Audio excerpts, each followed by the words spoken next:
Hello my dear students, ಹೇಗಿದ್ದೀರಾ ಎಲ್ಲರೂ? Welcome to Pallavi tutorials. ಮಕ್ಕಳೇ, ನಾಳೆ ನಡೆಯುವಂಥ ಎಕ್ಸಾಮಿಗೆ ಕಾಲಾನುಕ್ರಮ ಕಾನ್ಸೆಪ್ಟ್ ಯಾವುದ್ಯಾವ್ದು ನೋಡ್ಕೊಳ್ಬೇಕು ಅನ್ನೋದನ್ನು ಕರೆಕ್ಟಾಗಿ ಪ್ರಾಕ್ಟೀಸ್ ಮಾಡ್ಕೊಳ್ಳಿ. ಭಾಗ ಯಲ್ಲಿ ಕೇಳುವಂತಹ ಕಾಲಾನುಕ್ರಮ ಪ್ರಶ್ನೆ ಟೋಟಲ್ ಆಗಿ 4 ಪ್ರಶ್ನೆಗಳನ್ನ ಕೊಟ್ಟಿರ್ತಾರೆ. ಸರಿಯಾಗಿ ನೀವು ಕಾಲಾನುಕ್ರಮದಲ್ಲಿ ಆ ಘಟನೆಗಳನ್ನು ಬರೆದಿದ್ದೆ ಆದರೆ ನಿಮಗೆ 4 ಅಂಕ ಸಿಗುತ್ತೆ. ಅಥವಾ ಯಾವುದಾದ್ರೂ ಒಂದು ಹೆಚ್ಚು ಕಡಿಮೆ ಆಗಿ ಉಳಿದಿರೋದನ್ನು ಕರೆಕ್ಟಾಗಿ ಬರೆದಿದ್ರು ಕೂಡ ಅದಕ್ಕೆ 1 ಅಥವಾ 2 ಅಂಕವನ್ನು ಕೊಡ್ತಾರೆ. ಇಲ್ಲಿ ಅವರು ಕೊಟ್ಟಿರುವಂತಹ ಘಟನೆಗಳು ಯಾವ ವರ್ಷದಲ್ಲಿ, ಅದು ಕ್ರಿಸ್ತ ಶಕ ಅಥವಾ ಕ್ರಿಸ್ತ ಪೂರ್ವ, ಯಾವ ಒಂದು ವರ್ಷದಲ್ಲಿ ನಡೆದಿದೆ ಅನ್ನೋದನ್ನು ಕರೆಕ್ಟಾಗಿ ಗಮನದಲ್ಲಿಟ್ಕೊಂಡು ಮೊದಲು ನಡೆದಿದ್ದು ಯಾವುದು, ಎರಡನೇ ನಡೆದಿದ್ದು ಯಾವುದು, 3 ಯಾವುದು, 4 ಯಾವುದು, ಈ ರೀತಿಯಾಗಿ ಬರೀತಾ ಹೋಗಬೇಕು. ಇದು 2024ರ ವಾರ್ಷಿಕ ಪರೀಕ್ಷೆಯಲ್ಲಿ ಕೇಳಿರುವಂತಹ ಪ್ರಶ್ನೆ. ಈ ರೀತಿಯಾಗಿ ಪ್ರಶ್ನೆ ಕೇಳಿದ್ದಾರೆ. ಮೊದಲನೇ ನಡೆದಿದ್ದು ಕಳಿಂಗ ಯುದ್ಧ, ಆಮೇಲೆ ಮಾನ್ಯಕೆಟ್ಟಕ್ಕೆ ಸುಲೇಮಾನ್ ಭೇಟಿಯಾಗಿದ್ದು, ನೆಕ್ಸ್ಟ್ 1ನೇ ಪಾಣಿಪತ್ ಕದನ, ಮೈಸೂರು ರಾಜ್ಯಕ್ಕೆ ಕರ್ನಾಟಕ ಎಂದು ಮರುನಾಮಕರಣ. ಈ ರೀತಿ ಬರಿಬೇಕು. ಯಾವುದು ಫಸ್ಟು ಯಾವುದು ಸೆಕೆಂಡು ಅಂತ ನೀವು ಕಂಡುಹಿಡಿಬೇಕು ಅಂತ ಹೇಳಿದ್ರೆ ಒಂದಿಷ್ಟು ಘಟನೆಗಳನ್ನು ನೀವು ಅದರ ಇಸ್ವಿಗಳು ಯಾವುದು ಅನ್ನೋದನ್ನು ನೋಡ್ಕೊಂಡಿರಬೇಕು. ಆವಾಗ ಮಾತ್ರ ನಿಮಗೆ ಆ ಘಟನೆಗಳನ್ನು ಕಾಲಾನುಕ್ರಮದಲ್ಲಿ ಬರೀಲಿಕ್ಕೆ ಸಾಧ್ಯ. ನಿಮ್ಮ 3 ಮಾದರಿ ಪ್ರಶ್ನೆ ಪತ್ರಿಕೆಯಲ್ಲಿ ಕಾಲಾನುಕ್ರಮ ಪ್ರಶ್ನೆಗಳು ಏನು ಕೊಟ್ಟಿದ್ದಾರೆ ಅದನ್ನು ನೀವು ಕರೆಕ್ಟಾಗಿ ನೋಡ್ಕೊಳ್ಬೇಕು. ಯಾವುದು ಫಸ್ಟ್ ಬರುತ್ತೆ, ಯಾವುದು ಸೆಕೆಂಡ್ ಬರುತ್ತೆ ಅನ್ನೋದನ್ನು ನಾನೊಂದಿಷ್ಟು ಲಿಸ್ಟನ್ನು ಮಾಡಿದ್ದೀನಿ. ಆ ಲಿಸ್ಟನ್ನು ನಿಮಗೆ ಕೊಡ್ತೀನಿ. ಅದರಲ್ಲಿ ಕರೆಕ್ಟಾಗಿ ಕ್ರಿಸ್ತ ಶಕ, ಕ್ರಿಸ್ತ ಪೂರ್ವ ಯಾವುದಿದೆ ಅನ್ನೋದನ್ನು ಕರೆಕ್ಟಾಗಿ ನೋಡ್ಕೊಳ್ಳಿ. 3 ಮಾದರಿ ಪ್ರಶ್ನೆ ಪತ್ರಿಕೆಯಲ್ಲಿರುವಂತಹ ಘಟನೆಗಳನ್ನು ಸರಿಯಾಗಿ ನೋಡ್ಕೊಳ್ಬೇಕು. ಬಹುಮುಖ್ಯವಾಗಿ ಅದೇ ಇಂಪಾರ್ಟೆಂಟ್ ಆಗಿರುತ್ತೆ. ರಿಪೀಟ್ ಕೂಡ ಆಗೋ ಚಾನ್ಸಸ್ ಇರುತ್ತೆ. ಹಾಗಾಗಿ ಫಸ್ಟು ಅದನ್ನು ನೋಡ್ಕೊಳ್ಳಿ. ಅದಾದ ನಂತರ ಒಂದಿಷ್ಟು ಬಹುಮುಖ್ಯ ಘಟನೆಗಳನ್ನ ನಾನಿಲ್ಲಿ ಕೊಟ್ಟಿದ್ದೀನಿ, ಇಸವಿ ಸಹಿತ. ಅದನ್ನು ಒಂಚೂರು ನೋಡ್ಕೊಳ್ಳಿ. ಹರಪ್ಪ ನಗರವನ್ನು ಪತ್ತೆ ಹಚ್ಚಿದ್ದು 1921 ಕ್ರಿಸ್ತ ಶಕ. ಮೊಹೆಂಜೊದಾರೋ ನಗರ 1922 ಕ್ರಿಸ್ತ ಶಕ. ನೋಡಿ, ಇದೆರಡು ಬಹುಮುಖ್ಯವಾಗಿ ಕೇಳುವಂಥದ್ದು. ಹರಪ್ಪ ನಗರ 1921 ಕ್ರಿಸ್ತ ಶಕ. ಈಗ ನಿಮಗೆ ಗೊತ್ತಿರಬೇಕು ಕ್ರಿಸ್ತ ಶಕ ಮತ್ತು ಕ್ರಿಸ್ತ ಪೂರ್ವವನ್ನು ಯಾವ ರೀತಿಯಾಗಿ ಕಂಡುಹಿಡಿಬೇಕು ಅಂತ. ಕ್ರಿಸ್ತ ಶಕ ಮಾಮೂಲಿ ನಮ್ಮದೇನಿದೆ 1 2 3 4 5 ಈ ರೀತಿಯೇ ಹೋಗುತ್ತೆ. ಅದೇ ನಿಮಗೆ ಕ್ರಿಸ್ತ ಪೂರ್ವ ಆದರೆ ಯಾವ ರೀತಿಯಾಗಿ ಬರುತ್ತೆ, ಈ ರೀತಿಯಾಗಿ ಬರುತ್ತೆ. ಅಂದರೆ 10 ಫಸ್ಟ್ ಆಗಿದ್ದು, 9 ಸೆಕೆಂಡು, 8 ಮೂರನೇ, ಈ ರೀತಿಯಾಗಿ ಬರ್ತಾ ಹೋಗುತ್ತೆ. ಇದು ನಿಮಗೆ ಗೊತ್ತಿದೆ. ಹಾಗಾಗಿ ಕ್ರಿಸ್ತ ಪೂರ್ವ ಇದ್ದರೆ, ಈಗ ಫಾರ್ ಎಕ್ಸಾಂಪಲ್ ಕ್ರಿಸ್ತ ಪೂರ್ವ 10 ಅಂತಿದೆ ಅಂತ ಅಂದ್ಕೊಳ್ಳಿ, ಕ್ರಿಸ್ತ ಪೂರ್ವ 6 ಅಂತ ಇದೆ ಅಂತ ಅಂದ್ಕೊಳ್ಳಿ. ಅಲ್ಲಿಗೆ ಫಸ್ಟ್ ನಡೆದಿದ್ದು ಯಾವುದು ಘಟನೆ, ಕ್ರಿಸ್ತ ಪೂರ್ವ 10, ಎರಡನೇ ಘಟನೆ ಕ್ರಿಸ್ತ ಪೂರ್ವ 6, ಆ ರೀತಿ. ಇವಾಗ ಕ್ರಿಸ್ತ ಶಕ 1, ಕ್ರಿಸ್ತ ಶಕ 5 ಇದೆ ಅಂತ ಅಂದ್ಕೊಳ್ಳಿ. ಮೊದಲು ನಡೆದಿದ್ದು ಯಾವುದು, ಕ್ರಿಸ್ತ ಶಕ 1, ಆಮೇಲೆ ಕ್ರಿಸ್ತ ಶಕ 5. ಕ್ರಿಸ್ತ ಪೂರ್ವ ಅಂತ ಬಂದಾಗ ದೊಡ್ಡದರಿಂದ ಚಿಕ್ಕದು ಬರುತ್ತೆ. ಕ್ರಿಸ್ತ ಶಕ ಅಂತ ಬಂದಾಗ ಆ್ಯಸ್ ಯೂಶುವಲ್ ನಾವೇಗ ನಂಬರನ್ನು ಹೇಗೆ ಕೌಂಟ್ ಮಾಡ್ತೀವಿ, ಚಿಕ್ಕದರಿಂದ ದೊಡ್ಡದೇ ಇರುತ್ತೆ. ಸೊ ಆ ರೀತಿ ಇಸ್ವಿಗಳನ್ನ ಕರೆಕ್ಟಾಗಿ ನೋಡ್ಕೊಳ್ಬೇಕು.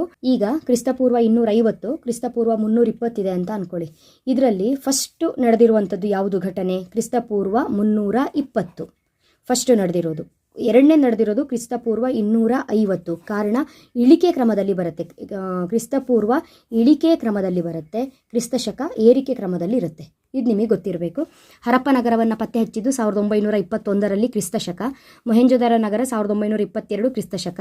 ಇದು ನಿಮ್ಮ ಮಾದರಿ ಪ್ರಶ್ನೆ ಪತ್ರಿಕೆಯಲ್ಲಿ ಪ್ರಶ್ನೆ ಇರೋದ್ರಿಂದ ಇದು ಎರಡನ್ನ ಕರೆಕ್ಟಾಗಿ ನೋಡ್ಕೊಳ್ಳಿ. ಇದೇ ಪಾಠದಲ್ಲಿ ಇನ್ನೊಂದು ಕಾನ್ಸೆಪ್ಟ್ ಕಾಲಾನುಕ್ರಮಕ್ಕೆ ಬರೋದು ಭಾರತೀಯ ಪುರಾತತ್ವ ಇಲಾಖೆ 1861. ಅಲ್ಲಿಗೆ ಫಸ್ಟ್ ಯಾವುದು, ಭಾರತೀಯ ಪುರಾತತ್ವ ಇಲಾಖೆ. ಯಾಕಂತೇಳಿದ್ರೆ ಕ್ರಿಸ್ತ ಶಕ ಇದು ಕಡಿಮೆಯಿಂದ ಹೆಚ್ಚೇ ಆಗುವಂಥದ್ದು. ಭಾರತೀಯ ಪುರಾತತ್ವ ಇಲಾಖೆ ಫಸ್ಟು, ಆಮೇಲೆ ಹರಪ್ಪ ನಗರ 1921, ಮೊಹೆಂಜೊದಾರೋ 1922. ನೆಕ್ಸ್ಟು ಬೌದ್ಧ ಸಭೆಗಳು. ಕರೆಕ್ಟಾಗಿ 4 ಸಭೆಗಳು ನಡೆದಿದೆ. ಆ 4 ಸಭೆಗಳಲ್ಲಿ ಕ್ರಿಸ್ತ ಪೂರ್ವ ಇದೆ, ಒಂದು ಮಾತ್ರ ಕ್ರಿಸ್ತ ಶಕ ಇದೆ. ಅದನ್ನು ಸರಿಯಾಗಿ ನೋಡ್ಕೊಳ್ಬೇಕು. 1ನೇ ಬೌದ್ಧ ಸಭೆ 483 ಕ್ರಿಸ್ತ ಪೂರ್ವ ಇದು. 2ನೇ ಬೌದ್ಧ ಸಭೆ 383, 3ನೇದು 250, 4ನೇದು 102. ನೋಡಿ, ಕ್ರಿಸ್ತ ಪೂರ್ವ ಅಂತ ಹೇಳಿದ್ರೆ ಇಳಿಕೆ ಕ್ರಮದಲ್ಲಿ ಬರುವಂಥದ್ದು. ಹಾಗಾಗಿ ಮೊದಲು ನಡೆದಿದ್ದು 483, ಆಮೇಲೆ ಎರಡನೇ ನಡೆದಿರೋದು 383. ಫಸ್ಟ್ ಇದೇ ನಡೆದಿರೋದು. ಆಮೇಲೆ 2ನೇ ಬೌದ್ಧ ಸಭೆ ನಡೆದಿದೆ, ಆಮೇಲೆ 3ನೇ ಬೌದ್ಧ ಸಭೆ ನಡೆದಿದೆ, 4ನೇದು ಕ್ರಿಸ್ತ ಶಕ ಆಗಿರೋದ್ರಿಂದ 102ರಲ್ಲಿ ನಡೆದಿರುವಂಥದ್ದು.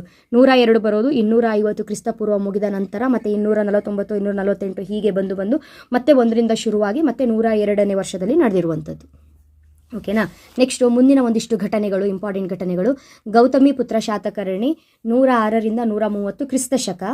3ನೇ ಬೌದ್ಧ ಸಮ್ಮೇಳನ 250 ಕ್ರಿಸ್ತ ಪೂರ್ವ. ಚಂದ್ರಗುಪ್ತ ಮೌರ್ಯ 324ರಿಂದ 300 ಕ್ರಿಸ್ತ ಪೂರ್ವ. ಅಶೋಕನ ಕಿರೀಟಧಾರಣೆ 269 ಕ್ರಿಸ್ತ ಪೂರ್ವ, ನೆನಪಿರಬೇಕು. ಕಳಿಂಗ ಯುದ್ಧ, ಇದು ನಿಮ್ಮ ಮಾದರಿ ಪ್ರಶ್ನೆ ಪತ್ರಿಕೆಯಲ್ಲಿದೆ, 261 ಕ್ರಿಸ್ತ ಪೂರ್ವ. ಅಶೋಕನ ಕಿರೀಟಧಾರಣೆ, ಆಮೇಲೆ ಕಳಿಂಗ ಯುದ್ಧ, ಇದು ಎರಡನ್ನ ಕರೆಕ್ಟಾಗಿ ನೋಡ್ಕೊಳ್ಳಿ. ಮತ್ತು 3ನೇ ಬೌದ್ಧ ಸಮ್ಮೇಳನ. ಈ ಕಾನ್ಸೆಪ್ಟಲ್ಲಿ ಇದು 3ನ್ನ ಸರಿಯಾಗಿ ನೋಡ್ಕೊಳ್ಳಿ. ಓಕೆ. ನೆಕ್ಸ್ಟು ಗುಪ್ತ ಶಕೆ, ವೆರಿ ಇಂಪಾರ್ಟೆಂಟ್ ಟಾಪಿಕ್ ಇದು. ಗುಪ್ತ ಶಕೆ ಕ್ರಿಸ್ತ ಶಕ ಇದೆ, ಅಲ್ಲಿ ಕನ್ಫ್ಯೂಸ್ ಮಾಡ್ಕೋಬಾರ್ದು. 120. ನಿಮಗೆ ಗೊತ್ತಿರಬೇಕು ಕ್ರಿಸ್ತ ಶಕ ಯಾವುದು ಕ್ರಿಸ್ತ ಪೂರ್ವ ಯಾವುದು ಅದು ಕೂಡ ನೆನಪಲ್ಲಿ ಇರಬೇಕು ನಿಮಗೆ. ಇಲ್ಲಿ ಇಸ್ವಿಗಳನ್ನ ನೆನ್ಪಿಟ್ಕೊಳ್ಳೋದಕ್ಕಿಂತ ಕ್ರಿಸ್ತ ಶಕ ಕ್ರಿಸ್ತ ಪೂರ್ವ ಫಸ್ಟ್ ನೆನ್ಪಿಟ್ಕೊಂಡು ಆಮೇಲೆ ಇಸ್ವಿಗಳನ್ನ ನೀವು ಕಲ್ತ್ಕೊಳ್ಬೇಕು. ಗುಪ್ತ ಶಕೆ 320, ಸಮುದ್ರಗುಪ್ತನ ಆಳ್ವಿಕೆ 335ರಿಂದ 375 ಕ್ರಿಸ್ತ ಶಕ. ಎರಡನೇ ಚಂದ್ರಗುಪ್ತ 375ರಿಂದ 415 ಕ್ರಿಸ್ತ ಶಕ. ಇಲ್ಲಿ ಗುಪ್ತ ಶಕ ಬಹುಮುಖ್ಯವಾಗಿ ಗುಪ್ತ ಶಕೆ ಏನಿದೆ ತುಂಬಾನೇ ಇಂಪಾರ್ಟೆಂಟು. ನೆಕ್ಸ್ಟು ತಕ್ಕೋಳಂ ಕದನ, ಇದು ಕೂಡ ನಿಮ್ಮ ಮಾದರಿ ಪ್ರಶ್ನೆ ಪತ್ರಿಕೆಯಲ್ಲಿ ಕೇಳಿರುವಂತಹ ಘಟನೆ, ವೆರಿ ಇಂಪಾರ್ಟೆಂಟು. ಇದು ಕ್ರಿಸ್ತ ಶಕ ಇದೆ. ತಕ್ಕೋಳಂ ಕದನ 949. ಉತ್ತರ ಮೇರೂರು ಶಾಸನ 919ರಿಂದ 921 ಕ್ರಿಸ್ತ ಶಕ. ಬೃಹದೇಶ್ವರ ದೇವಾಲಯ ನಿರ್ಮಾಣ 1009 ಕ್ರಿಸ್ತ ಶಕ. ಇದು 3 ಕಾನ್ಸೆಪ್ಟ್ ಒಂದೇ ಅಧ್ಯಾಯಕ್ಕೆ ಸಂಬಂಧಪಟ್ಟಿದ್ದು. ಇದರಲ್ಲಿ ಫಸ್ಟ್ ಯಾವುದು ಕ್ರಿಸ್ತ ಶಕ ಇರೋದ್ರಿಂದ ಚಿಕ್ಕದರಿಂದ ದೊಡ್ಡದೇ ಆಗ್ತಾ ಹೋಗುತ್ತೆ. ಫಸ್ಟ್ ಯಾವುದು 919ರಿಂದ 921 ಫಸ್ಟು ಉತ್ತರ ಮೇರೂರು ಶಾಸನ. ಇದರಲ್ಲಿ ಈ 3ಕ್ಕೆ ಕಂಪೇರ್ ಮಾಡಿದ್ರೆ ಉತ್ತರ ಮೇರೂರು ಶಾಸನ ಫಸ್ಟು, ಆಮೇಲೆ ತಕ್ಕೋಳಂ ಕದನ ಎರಡನೇದು, ಮೂರನೇದು ಬೃಹದೇಶ್ವರನ ದೇವಾಲಯ ನಿರ್ಮಾಣ. ಈ ರೀತಿಯಾಗಿ ಕ್ರಿಸ್ತ ಶಕ ಚಿಕ್ಕದರಿಂದ ದೊಡ್ಡದಾಗ್ತಾ ಹೋಗುತ್ತೆ. ನೆಕ್ಸ್ಟು 1ನೇ ತರೈನ ಯುದ್ಧ 2ನೇ ತರೈನ ಯುದ್ಧ, ವೆರಿ ವೆರಿ ವೆರಿ ಇಂಪಾರ್ಟೆಂಟು. ಹೇಗೆ ನಿಮಗೆ ಹರಪ್ಪ ಮೊಹೆಂಜದಾರೋ ಇಂಪಾರ್ಟೆಂಟು, ಅದೇ ರೀತಿ ಇಲ್ಲಿ 1ನೇ ತರೈನ ಯುದ್ಧ 2ನೇ ತರೈನ ಯುದ್ಧ ಇಂಪಾರ್ಟೆಂಟ್ ಆಗಿರುತ್ತೆ. 1ನೇ ತರೈನ ಯುದ್ಧ ನಡೆದಿದ್ದು 1191 ಕ್ರಿಸ್ತ ಶಕ. 1191 ಕ್ರಿಸ್ತ ಶಕ. 2ನೇ ತರೈನ ಯುದ್ಧ 1192 ಕ್ರಿಸ್ತ ಶಕ. ನೋಡಿ ಇಲ್ಲಿ ಹರಪ್ಪ ಮೊಹೆಂಜದಾರೋ ಕೂಡ ಈಸಿ, ಒಂದು ನೆನ್ಪಿಟ್ಕೊಂಡ್ರೆ ಇನ್ನೊಂದು ನೆನ್ಪಿಟ್ಕೊಳ್ಬೋದು.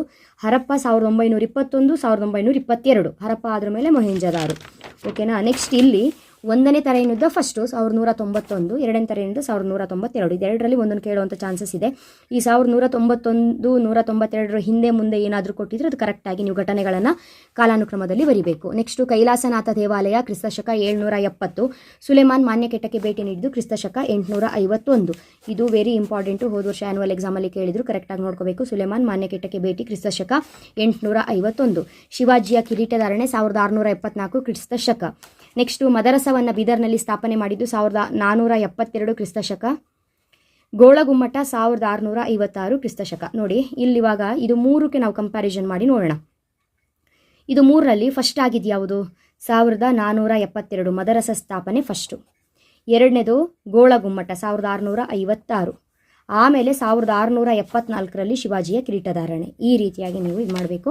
ಮಂಗಳೂರು ಒಪ್ಪಂದ ಪುರಂದರ ಒಪ್ಪಂದ. ಮಂಗಳೂರು ಒಪ್ಪಂದ ಆಗಿದ್ದು 1784 ಕ್ರಿಸ್ತ ಶಕ. ಪುರಂದರ ಒಪ್ಪಂದ 1776 ಕ್ರಿಸ್ತ ಶಕ. ಎರಡು ಕೂಡ ಕ್ರಿಸ್ತ ಶಕನೇ ಇದೆ. ಇದೆರಡರಲ್ಲಿ ಒಂದು ಬಹುಮುಖ್ಯವಾಗಿರುತ್ತೆ, ಎರಡನ್ನೂ ಕರೆಕ್ಟಾಗಿ ನೋಡ್ಕೊಳ್ಳಿ. ನೆಕ್ಸ್ಟು ಭಾರತದ ಪ್ರಥಮ ಸ್ವಾತಂತ್ರ್ಯ ಸಂಗ್ರಾಮ 1857 ಕ್ರಿಸ್ತ ಶಕ. ವಿಕ್ಟೋರಿ ರಾಣಿ ಘೋಷಣೆಯನ್ನು ಮಾಡಿರುವಂಥದ್ದು 1858 ಕ್ರಿಸ್ತ ಶಕ. ನೆಕ್ಸ್ಟು JVP ಸಮಿತಿ ಸ್ಥಾಪನೆ 1949 ಕ್ರಿಸ್ತ ಶಕ. ನೆಹರು ಸಮಿತಿ 1928 ಕ್ರಿಸ್ತ ಶಕ. ನಿಮಗೇನಾದರೂ ಟೈಮ್ ಇತ್ತು ಅಂತ ಹೇಳಿದ್ರೆ ಕ್ರಿಸ್ತ ಪೂರ್ವ ಹೇಗೆ ಬರುತ್ತೆ ಇಳಿಕೆ ಕ್ರಮದಲ್ಲಿ ಅನ್ನೋದನ್ನು ಆಲ್ರೆಡಿ ಹೇಳಿದ್ದೀನಿ. ಸೊ ಕ್ರಿಸ್ತ ಪೂರ್ವದಲ್ಲಿ ನಾನಿವಾಗ ಕೊಟ್ಟಿರುವಂತಹ ಟಾಪಿಕ್ಗಳಲ್ಲಿ ಮತ್ತು ಮಾದರಿ ಪ್ರಶ್ನೆ ಪತ್ರಿಕೆಯಲ್ಲಿರುವಂತಹ ಘಟನೆಗಳನ್ನೆಲ್ಲ ಒಂದು ಕಡೆ ಬರ್ಕೊಂಡು ಕ್ರಿಸ್ತ ಪೂರ್ವ ಏರಿಕೆಯಿಂದ ಇಳಿಕೆ ಬರ್ತಾ ಹೋಗಿ ಇಳಿಕೆ ಕ್ರಮದಲ್ಲಿ ಅದೇನು ಜಾಸ್ತಿ ಇರುತ್ತೆ ಜಾಸ್ತಿಯಿಂದ ಕಡಿಮೆ ಮಾಡಿ ಕ್ರಿಸ್ತ ಪೂರ್ವವನ್ನು ಇಳಿಕೆ ಕ್ರಮದಲ್ಲಿ ಬರ್ಕೊಂಡು ಒಂದು ಕಡೆ ಬರ್ಕೊಂಡು ಬನ್ನಿ. ಆಮೇಲೆ ಕ್ರಿಸ್ತ ಶಕವನ್ನು ಏರಿಕೆ ಕ್ರಮದಲ್ಲಿ ಇದರಲ್ಲಿರುವಂತಹ ಟಾಪಿಕ್ನೆಲ್ಲ ಘಟನೆಗಳನ್ನೆಲ್ಲ ತೆಕ್ಕೊಂಡು ಏರಿಕೆ ಕ್ರಮದಲ್ಲಿ ಬರ್ಕೊಂಡು ಹೋಗಿ ಕ್ರಿಸ್ತ ಶಕನ. ಅವಾಗ ಒಂದು ಲಿಸ್ಟ್ ನಿಮಗೆ ಕರೆಕ್ಟಾಗಿ ಸಿಗುತ್ತೆ, ಯಾವುದು ಮುಂಚೆ ಯಾವುದು ನೆಕ್ಸ್ಟು ಅಂತ ಹೇಳ್ಕೊಂಡು. ಆ ಲಿಸ್ಟನ್ನು ನಾನು ಮಾಡಿ ಕೊಡ್ತೀನಿ ಸಾಧ್ಯವಾದಲ್ಲಿ ಮಾತ್ರ, ಇಲ್ಲ ಅಂತ ಹೇಳಿದ್ರೆ ನೀವು ರೆಡಿ ಮಾಡ್ಕೊಳ್ಬೇಕು. ಬಟ್ ಯಾವ ಟಾಪಿಕ್ ಇಂಪಾರ್ಟೆಂಟ್ ಅನ್ನೋದನ್ನು ನಾನು ನಿಮಗೆ ಇಲ್ಲಿ ಕೊಟ್ಟಿದ್ದೀನಿ. ಓಕೆನಾ. ಮುಂದಿನ ವಿಡಿಯೋದಲ್ಲಿ ಮತ್ತೆ ಸಿಗ್ತೀನಿ. ಎಲ್ಲರಿಗೂ ಚೆನ್ನಾಗಿ ಓದ್ಕೊಳ್ಳಿ. Thank you. All the best.